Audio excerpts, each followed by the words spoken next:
We were only boys. We were only boys, and they were too. We were American. They were Japanese. There was 2 of us. There were 6 of them.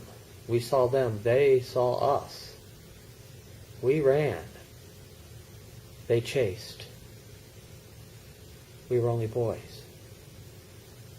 We were just brothers. 2 Air Force brats looking for fun on a Sunday. It was 1974 in Misawa, Japan. We were old enough to notice that sometimes the locals could be hostile, but too young to really understand why. In Japanese culture class, we folded colored squares while they taught us the words for good morning and thank you. Ohayo gozaimasu, we would say to our paper swans. Domo arigato, our origami frogs would croak back. Our fragile menagerie spoke to us in bright colors and perfect creases. They, like us, knew nothing of mushroom clouds and nuclear fallout. The assimilation curriculum did not include a module on why the indigenous population might hate you. So we were confused by the scowls we sometimes got in stores and by passerbys on the street. At first I thought maybe they didn't like children. I'd met adults like that before. But why didn't the children like us? Then I thought maybe they didn't like my handicapped brother, Sean. Unfortunately, I had met adults and children like that. And I was always ready to fight anyone who wanted to fuck with my brother. Unless there were 6 of them. In that case, I ran. We were only boys. And they were too. My brother and I ran. The Japanese boys did too. We cut through backyards. They followed. We dodged kiddie pools and rock gardens. They hurdled them. We squeezed ourselves under a fence. They scaled it. When we came to the far side of a large baseball field, it looked like we were finally running out of options. When in slow-motion horror, I notice it is no longer we. It is just me.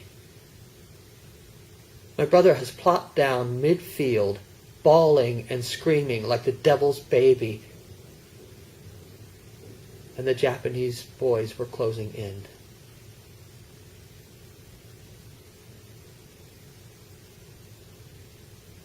It is a moment of time that is frozen in my memory.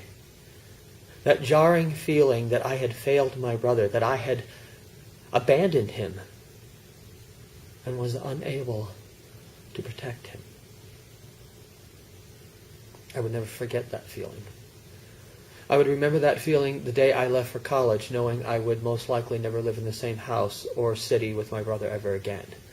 That feeling comes back every time I return home from another too short family visit. And even now, 40 years later, after my brother's annual visit with me ends and I take him to the airport to send him home to my mother and sister, I will be sitting at the gate, looking out the window as his plane taxis away.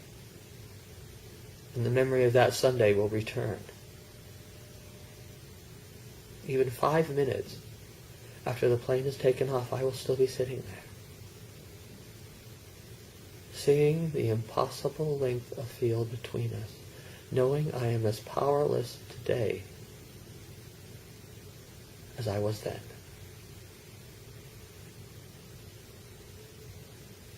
In 1974, in Misawa, Japan, the Japanese boys did not touch my brother.